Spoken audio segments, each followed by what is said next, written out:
Which driver will be the first to victory lane in 2000? No points, no problem.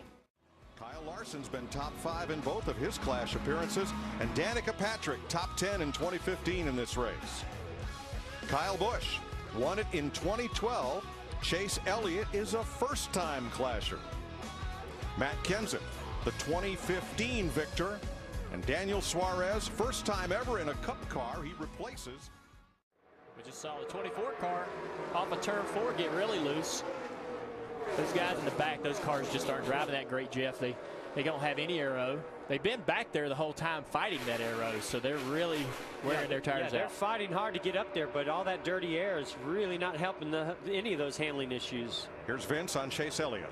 Yeah, that's exactly right. Chase, in fact, just came over the radio and said he'd been fighting tight, and they also feel like, though, the tires are starting to go away. So you're starting to feel it a lot hotter down here on pit road. Got to believe that track temperature's on the rise as well. Boy, you see that run, though. It's like you got 100. Hollywood Hotel trackside, the unofficial results. We started out with 17 cars, one of the smaller fields in the Clash, and there were crashes to sort things out. Joey Logano with his first victory. By the way, this was the 10th time that this event has been settled.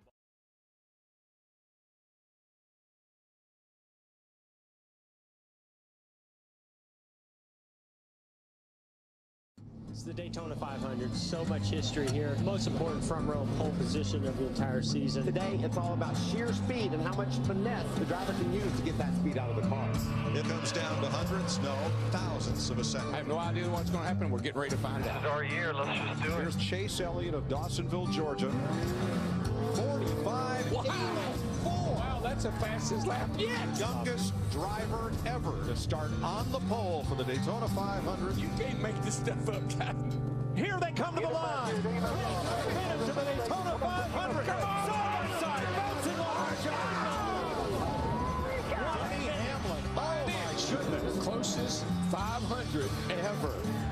We're getting ready to start this season. I just feel it. It's going to be one of the best ever. And time now to set the front row for this year's Daytona 500.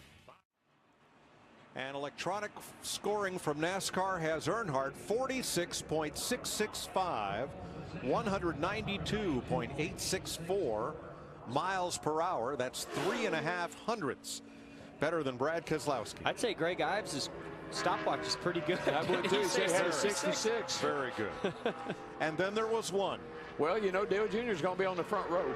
Last year's pole sitter, Chase Elliott, trying to win his second in a row, which would be the third in a row for Team 24, third in a row for crew chief Alan Gustafson.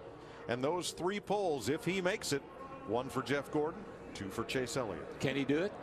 I think he can. I think our timing and scoring wants a bit of a little drama. I know that. He did it. He did it. An all Hendrick front row. 46.663 by 2 1/1000ths of a second. Chase Elliott is the pole sitter for the 500. Unbelievable. That is incredible. Well, you know, I said that they picked up about 2/10. They've got this thing down pretty good, because that's about what they picked up again here to get this pole in the front row for Hendrick Motorsports. Wow, that's a great moment for them. Oh, yeah, and for Rick, I mean, Rick was down here early, and, you know, row covered. Third pole in a row for Team 24 and crew chief Alan Gustafson, tying Ernie Elliott for that record. Here's Vince. Alan, do you know the last crew chief to win 3 poles in a row at the Daytona 500? I do not. I didn't realize that I had 2 in a row, to be honest with you, before I heard it on the radio today. So it's Chase's uncle, Ernie Elliott. Well, that's pretty good company. That's pretty awesome. So yeah, amazing. I didn't think we had a shot at it, to be honest with you. Yesterday we just didn't have a lot of pace and struggled for speed. But these Napa guys worked really hard. We went through a lot of stuff, a lot of data, and worked on the car, and they made it happen. So really proud of them. You know the history of this sport. What's it mean to you, local guy from Florida, to be on the pole for the Daytona 500 again? Well, this place is, you know, obviously very special. I grew up, you know, 5 miles from here, and this is the first place I ever saw racing, and can remember coming here when I was 5 years old. It's a bittersweet thing, because we've got a lot of great qualifying performances and pretty abysmal race finishes. So I really want to win a race here. That would be huge. That'd be huge. It'd be so much for me and this team. But I think we've got a good Napa Chevy. It's got some speed. Thanks to everybody at HMS. They worked really hard in the off season to get the speed, and we'll go see what happens. Happy for you. Congratulations, Mike. Here's your front row for the Daytona 500 Hendrick Chevrolet teammates, Chase Elliott and Dale Earnhardt Jr., who is on the front row for the 500 for his 4th time. Jamie? And as we mentioned, it's the 3rd year in a row, the 24 on the point for you, back-to-back, and you rolled up that traditional Elliott smile. This is big for you. Yeah, this is really cool. I'm just happy for our Napa team, and great to have Napa colors on board this weekend, and big thanks to the Hendrick Engine Shop and Chevrolet. Everybody at Hendrick Motorsports has done a lot of work this offseason, and you know, this team definitely has a knack for these plate tracks, as they showed with Jeff, and then last year with here in Talladega. But that stuff doesn't just happen by staying the same. You know, as everybody knows, everybody's always trying to get better and make their cars better and faster, and the engine shop's always finding new things. So I think that's just kind of a you know, proof that they're improving with everybody else and taking that next step, which is really, really impressive. So happy to be a part of it, and hopefully we can run good next Sunday. You weren't able to capitalize on that starting spot last year. How have you matured as a restrictor plate driver to where you can score your first 500 on Sunday? Well, we finished our first Cup race at Daytona today, which was good. We didn't win the race, obviously, but we finished. And for me, unfortunately, we tore up a lot of stuff here last year. So I hope we can just try to get to the end of the 500 next week. Obviously, got to get through the duels first, but just making it to the end and having yourself in position. Obviously, we'd love to have a shot to win this thing. So it'd be great, and I think we have a car that can do it. So we'll find out. Thanks, Chase. Mike. It's the 5th time in 500 history that Hendrick Motorsports has owned both sides of the front row, as Alan Gustafson congratulates his team. Hendrick Motorsports earns both sides of the front row for next Sunday's Daytona 500. Well, Jeff, is this bigger for Chase Elliott and Team 24 or for the return of Dale Earnhardt Jr.? Boy, that's a good argument, but I got to say, we got an Earnhardt and an Elliott on the front row for the Daytona 500. So much pride on the line. Part of that, and we'll see Chase Elliott in there as well. And of course, a week from Sunday, right here on Fox, 1 o'clock Eastern, the pre-race show. Jeff Gordon sits down with Dale Earnhardt Jr. and then the 59th running of the Great American Race. For our entire crew, I'm Chris Myers. Thanks for being a part of NASCAR on Fox. Have a good President's Day.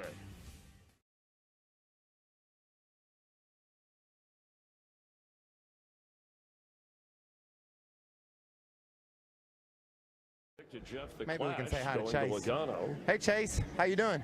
Good, how are you? Congratulations on the pole. Congratulations, Mr. H. Hey buddy, thank you, man. Good to see Linda. How are y'all?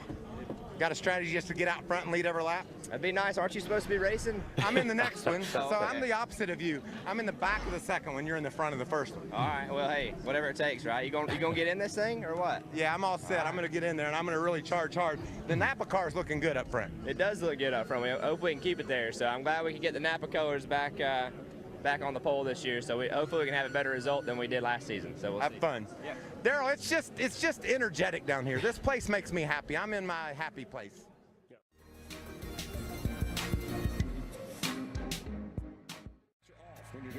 Green flags in the air, and the Can-Am Duel is underway. You feel the intensity starting to pick up just a little wee bit. Already the favorite. He's such a talented race car driver. Oh, He's going to be 1-to-1. that is one powerful race car. Whoa, hang on there, son. Everybody wants to win this race. No. What a mess. All bets are off. Go time. It's all or nothing right now. You either in or you out. It's the Can-Am Duel at Daytona on FS1. The Daytona 500 field is split in half in these dual races to set the starting lineup for the 59th Daytona 500. Race 1, here is your starting lineup. Chase Elliott wins the pole for the 2nd straight year. Brad Keselowski, winner here in July. Martin Truex, runner-up in the closest 500 ever last year, and Kevin Harvick now in a Ford. Peak peekaboo with the speedway. It'd be sunny. You'd get soaked. The sun would come back out. You'd get soaked. But they've got this track dry and ready to race. And every position you finish ahead of another car is another row you start closer to the front on Sunday in the Great American Race. For Reed Sorensen and Corey LaJoie, one will race on to Sunday, one will go home. Pace car is in, getting ready to go for the first of the Can-Am Duel. Green flag is in the air. Chase Elliott leads them across.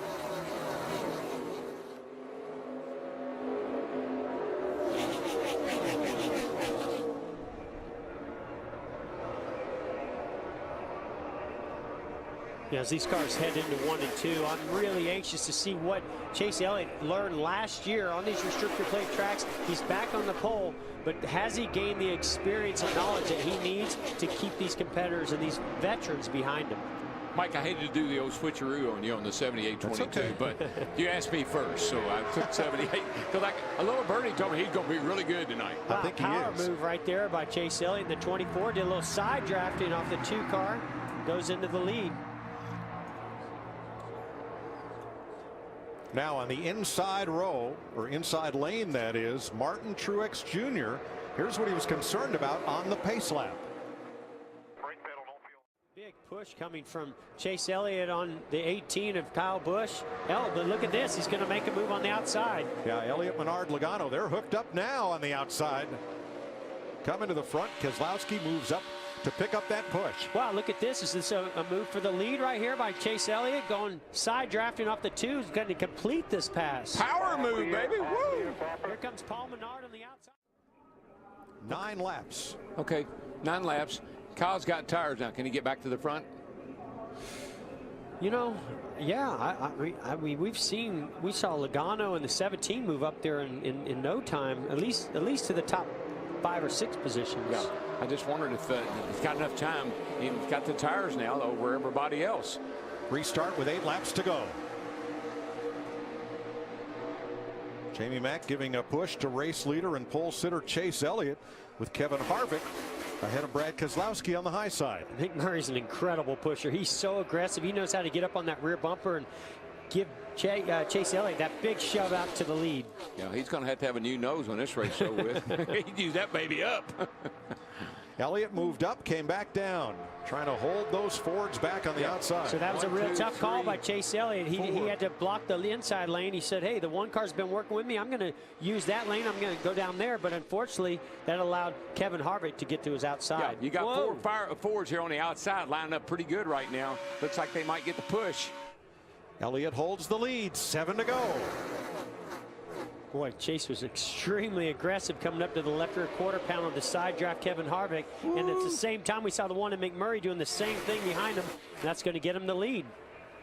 Now, he's in good shape right there. Once he can get in, they get side by side behind him, that gives you a little bit of breathing room. I tell you, though, it's a different Chase Elliott we saw here last year. He's driving like a real veteran, like he knows exactly where he wants to be and what he wants to do. And he's getting help from a real veteran spotter, Eddie DeHaan, up on the roof for Chase Elliott. Good work there. Nice work. Still there. I like that you're taking chances. This is the race to do it now. Eddie's a great spotter. He's my spotter in my final race out there. He's doing a great job for Chase Elliott, really talking him through this. I like how they're trying to be aggressive, even though they're on the pole. I do too, Jeff. I thought he might be real conservative and take it easy, but was I wrong?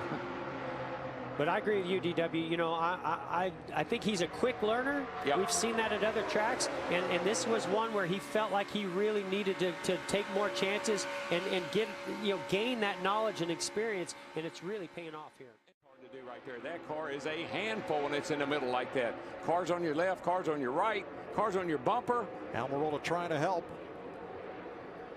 White flag in the air. Last lap of the first of the Can-Am Duel. Can he hold them off, bud? I mean, I think as long as they stay like this, but if those 3 cars that are 3 wide back there, if they get 2 wide or even single file, and here we go. We see Kevin Harvick getting a big run here. It's going to be tough to hold him off. Wow, that was a big move right there. That was important. That's that was half the battle. A winning move. Another run's going to come before this race is over, though. He's got 1 more block. If he can make that happen, I think he'll win this race. Harvick's got Keselowski to help in the 2. McMurray alone and 1 on the bottom. Harvick. Boy, I tell you, Keselowski cut Harvick some slack right there, boys. Yeah, he could have dove to the inside like we saw Denny Hamlin do last year in the Daytona 500. Off turn 4, Chase from the same place as Awesome Bill from Dawsonville wins the Can-Am Duel. Chase Elliott for Alan Gustafson, a Daytona Beach product. You are the man. Nice work, Eddie. Good job, boys. Super proud of you. Tell you, that's impressive. That is impressive. That's a fast race car right there. On Sunday, Alan Gustafson became the first crew chief in decades to win 3 straight Daytona 500 poles, who was the last Chase Elliott's uncle, Ernie, for Chase's dad, Bill. Kind of all comes together, doesn't it? You know what I love about that race, though, and Chase winning it? He didn't have to win that race. I mean, he was going to start on the pole. He just had to finish that race. Right now, he's sitting on max points. And I think that's a heck of a statement by that team. I do, too. And, Jeff, you were the youngest driver to win the duel until tonight. Chase beat you by 4 months, and he gets something you didn't get when you won the duel, championship points. You know what I always say about records? I love it when people break records. I just wish they weren't mine. Well, this kid's going to do a lot of those. Chase Elliott is the winner of Can-Am Duel race number 1. 1 to go, and we'll tell you when we come back who races their way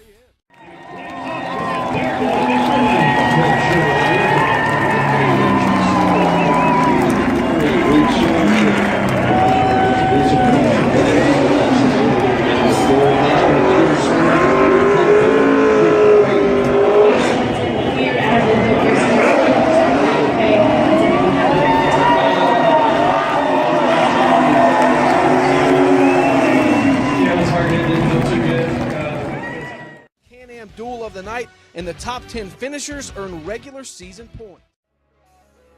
Chase Elliott backs up his second Daytona 500 pole with the checkered flag from the Can-Am Duel. Jamie McMurray makes it a 1-2 finish for Chevrolet. Kevin Harvick and Brad Keselowski in Fords. Matt Kenseth's Toyota, the top 5. Trevor Bayne, Martin Truex, Eric Almirola, Joey Logano, and Cole Witt will all receive championship points for this race. Here is the rest of the field with Corey LaJoie finishing ahead of Brendan Gaughan. That should put LaJoie in the race, and Reed Sorensen. Thank you, Vince. First win at a Cup car for Chase Elliott, holding off Harvick to do it and winning the duel. And Matt Yoakum is down there for the celebration in victory lane.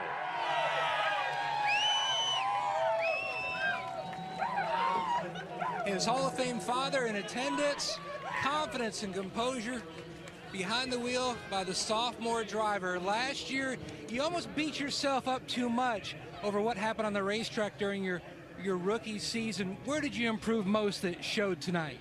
Oh man, we had such a fast Napa Chevy tonight. I don't know, I didn't think anybody was going to help us there at the first part of the race, and had a couple of good pushes to get us out front, and Eddie did a great job on top of the roof, making sure that he was calling the lanes correctly, and we were able to get back to the front. So just a big thanks to our partners, Napa, Hooters, Kelly Blue Book, Mountain Dew, Sun Energy One, Chevrolet, Valvoline, the Hendrick Engine Shop.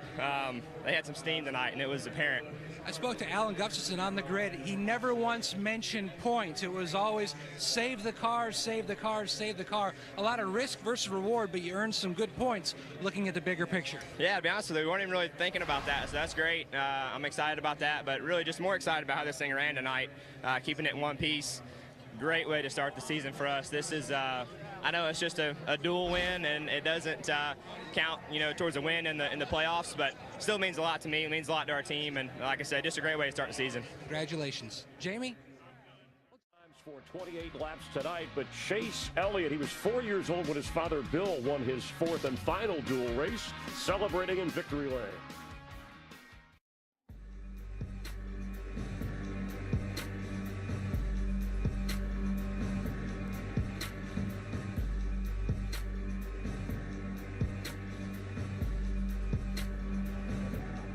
Chase Elliott led twice for 25 laps, including the last 24 in the first duel of the night.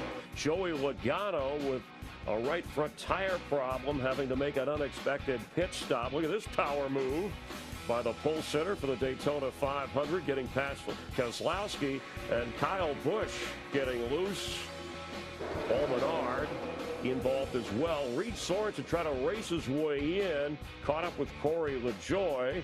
Both were running neck and neck throughout the race. Everybody okay on the mishap. And then holding off Harvick, Chase Elliott with the victory. It's the 50th win for Chevy in this event. Dale Earnhardt Jr. will lead Chevy and Hendrick Motorsports in the second duel coming up. But let's check on Corey LaJoie. Jamie Little is standing by with him. First driver, Chase Elliott, to have the pole and win a duel race since 1996. Dale Earnhardt, the last to accomplish that. Let's head back upstairs. Mike? Well, looking back at 24. That's just impressive. I just got to tell you, that was an impressive drive. That young man showed me something tonight. Chase Elliott, a winner in Duel 1. And his dad, Hall of Famer Bill, part of the celebration. Mike, Bill Elliott, the last driver to win the pole, the duel, and the Daytona 500 in the same year. That was 1985. His son Chase with a chance to do that. More from Daytona in a moment. Say it's just a dual win, but let's not forget you got 10 points as well for winning this this stage as it is. So padding the wallet a little bit too while you're at it. Yeah, for sure. I mean, that's definitely not a bad thing. We actually never even discussed points, or that was never really on our mind. We really just wanted to go and race.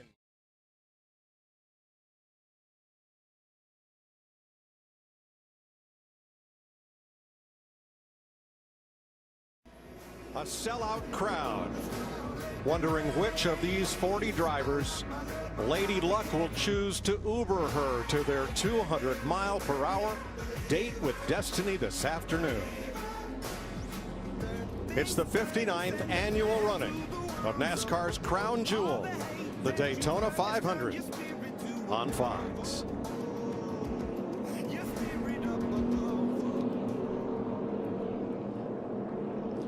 There's that brand new Camaro ZL1 pace car, and gee, at the front of the 500 field again, it's Jeff Gordon. He just couldn't stand it, could he? His two teammates are right there on the front row. He had to get him out there and be a part of that. Hey, buddy, how's it feel? Oh, my goodness. What an honor this is to be driving the pace car in the 59th running of the Daytona 500.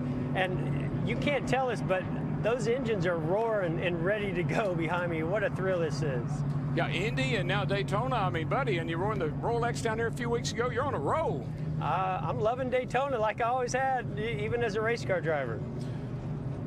Let's have a look at our starting lineup, and nobody's closer to that front row than our pace car driver. Well, you mentioned it, Mike.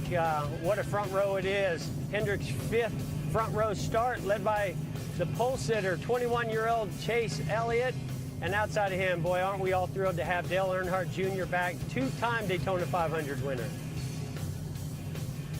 Thanks, Jeff. Have fun out there. We'll see you a little later. Let's go to row 2. Jamie McMurray, 2010 500 winner, and Denny Hamlin, the defending champ of the race, won the Clash this week. Roll pit road for you on Fox today. Let's begin with Vince Welch. Racing royalty. You've got the Allisons, the Earnhardts, the Pettys. Those are the families whose father and son have both won the Daytona 500. Well, we could add the name Elliott to that list today. Chase Elliott, our pole winner, is the son of 2-time Daytona 500 winner Bill Elliott. Just 21 years old, Chase Elliott is 500 miles away from earning his family name, racing immortality. Jamie Little.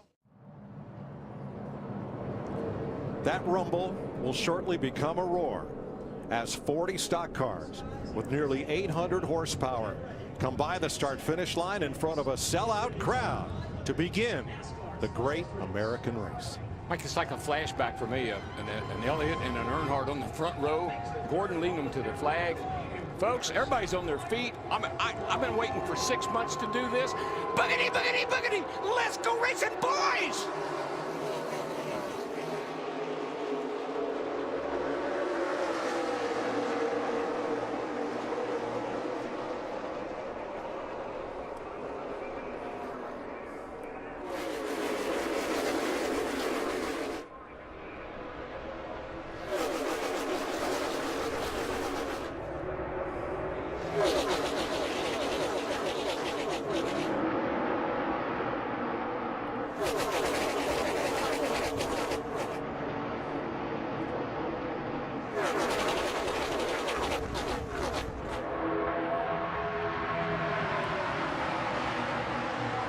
Dan Tomlinson waved the green flag. Chase Elliott, Dale Earnhardt Jr. bumper to bumper with Denny Hamlin and Clint Boyer. Jamie McMurray on the inside lane, and Elliott leads the first lap. Mike, if you listen to Dale Jr., he told his driver in the clash, he said, Blaney might get the Blaney family to victory lane here at the Daytona 500 after all, as well as he's running today. Well, here's another great racing family at Daytona. Bill Elliott, member of the NASCAR Hall of Fame, winner here of one of the fastest 500s. His brother Ernie won 3 poles in a row here with Bill, and the most recent crew chief to win 3 poles in a row has Bill's son Chase as his driver. Let's go to their pits. His logo. Like it. I like it. Well, I hope he likes playing poker, because that's what we're doing here today. Kane and Dillon on the front row for this restart with 59 laps to go. Here we go.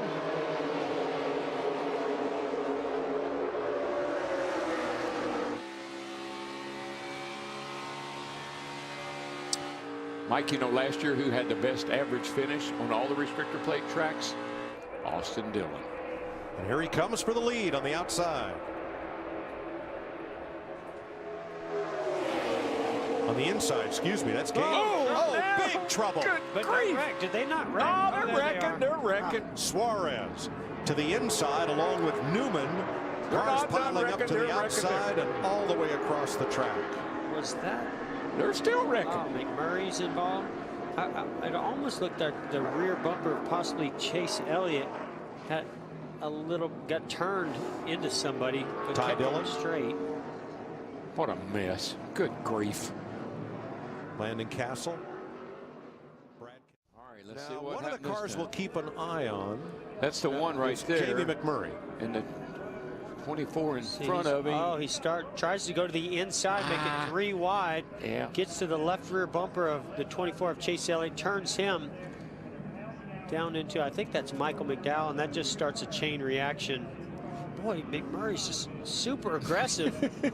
I don't think those Hendrick teammates are going to be real happy with him. Oh, goodness. This is amazing. Right. This is amazing. McMurray into the back of, Chase Elliott. Yeah. So McMurray's going to try to go 3 wide, and there isn't any room. Guys, one of the things that happens when you're pushing somebody, you're in control of their car. And what that does is create an opportunity for you to jump inside or outside of them. And it works sometimes, but man, is it risky. You never know if you're going to be able to get inside or if they're going to block you. And that's exactly what happened. He kind of got Chase a little bit out of shape. He went to go inside there, and Chase, I don't think he had anything he could do. It just almost turned him. Well, when the cars come shooting across to the inside of the track, watch this 31 of Newman do a whole lot of agricultural racing right here. Wow. Like snow plows. Jeffrey Earnhardt, which is not useful in Florida. Involved. And we're under a caution again for a multi-car crash in the Daytona 500 on Fox. Watching the wreck. Now Chase Elliott got tipped by Trevor Bayne to kick all that off. How's his car, Vince?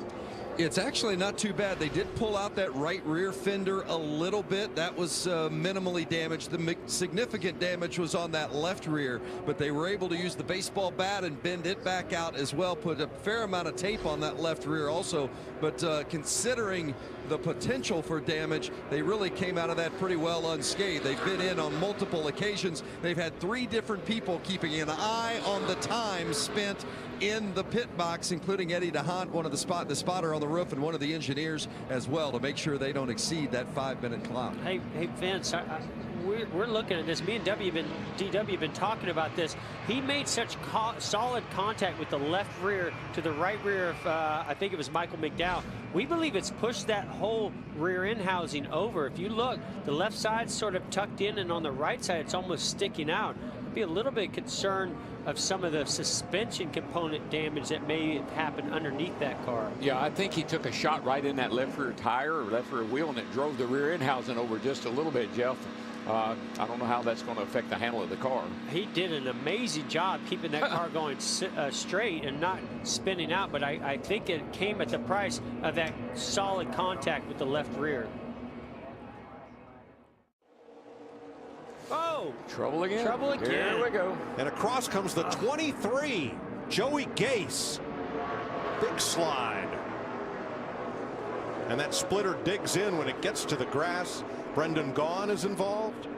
And we're back under caution looked for like the a very 8th time. similar thing where somebody was bump drafted and it looked like it just didn't get squared up on his rear bumper and turned him into the outside wall. Jeff, you know this. When the cars are in the corners, they got side force and they got down force, and they're sucked down to the track in the banking. Down that back straightaway, the back of that car is as light as a feather. Watch the 23 left of your screen. Like Chase Elliott. Oh, you know what's going to happen? He's going to get to his outside, and maybe he's not going to know he's there. He's going to come up. Yeah. Yep, exactly. You can see Chase tried to back out the last second. He realized that he was going to come up, just not quite soon enough, and turns the 23 into the outside wall. And after that, car won't steer. Nope, left front's all caved in. Yeah, he just had no idea that Chase Elliott had a big run on the outside. Trying to lock it down, but scrubbing off speed is difficult until you get there. That'll slow you down.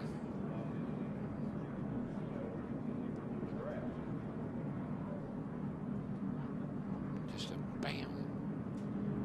Pancakes the outside wall. Brendan Gaughan actually missed him, but then spun trying to regain control.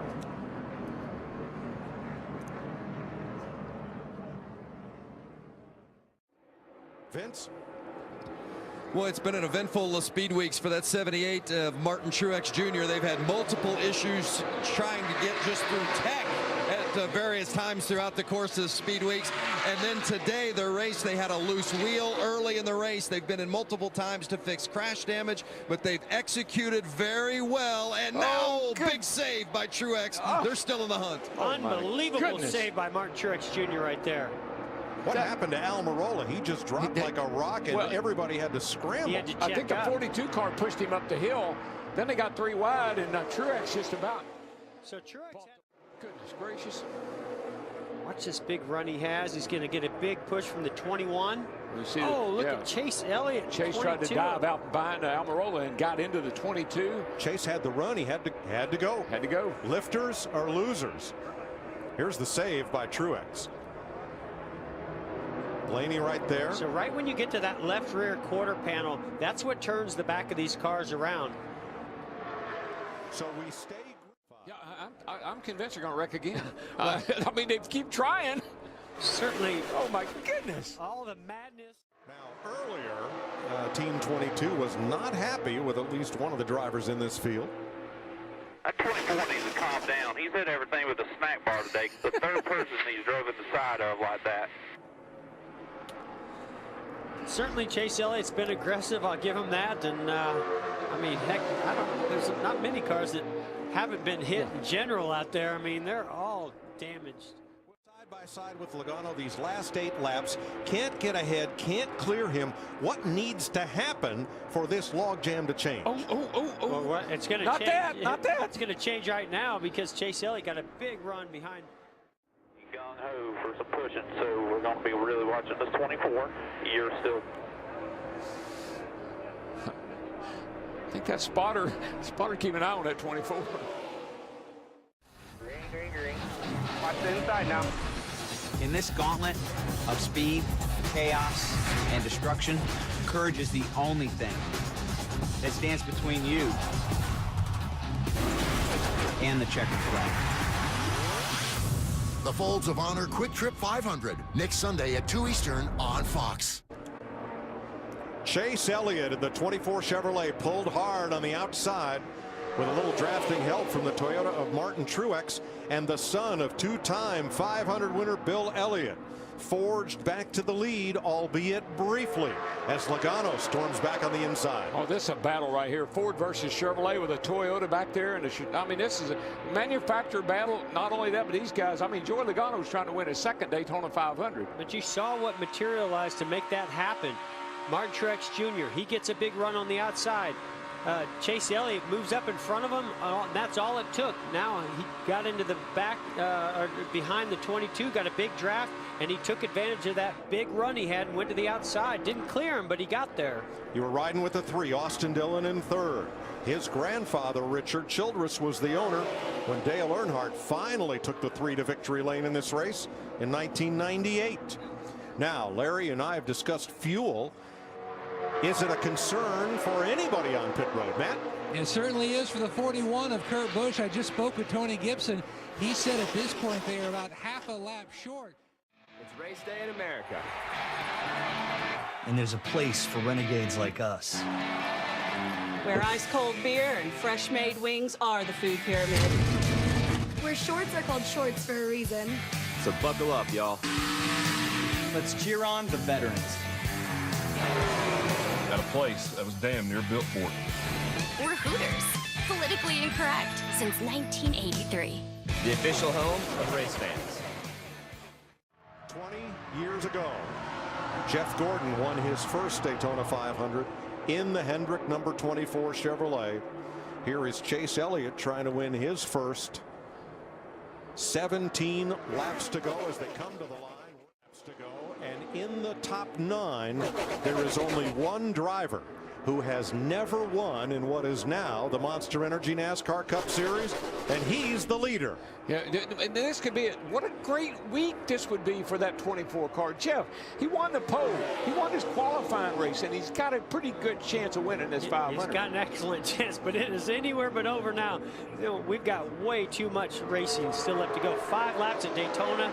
That's a long way. Oh, baby, I don't know. I think that 24 is 24 karat gold today. I hope you're right. He's looking pretty good. I'll take my, if I'm going to be anywhere, I want to be where he is. Guess who the last driver was to win the pole, win the Thursday qualifying race, and win the Daytona 500? His son is in the lead. Bill Elliott. Oh, wow. Woo! Well, it won't be long now that we know. Well, Bill has taught this young man well, no matter what the results end up here today. In that 42, you've got an aggressive young man that might just be willing to push that 78. He's got to run. He's going. Out of fuel. Out of fuel. Oh, no. Oh, no. You're kidding me. Great opportunity for Mark Truex Jr. right here. Yeah, just flipped it. Let's get back one. Now the question is, can the 78 hold these guys off? Can he do it? 2 laps to go. So it sounds like maybe it just stumbled a little bit. He was able to flip that switch for that reserve. Now it's back running again, but just lost all the momentum. I think this changed everything. No, I think it changed everything. Larson. Kyle Larson to the bottom for the lead. He's going to clear him. Kurt Busch, he talked about leading just 1 lap. That's a record for the fewest ever led by a Daytona 500 winner. Ryan Blaney, you heard from him. Ford taking 3 of the top 4 spots. Joey Logano, a previous Daytona 500 winner. Kyle Larson, fuel became an issue. Chase Elliott finishing 14th, led 23 of the final 26 laps, but lost the lead with 3 to go. Kevin Harvick, part of that Stewart.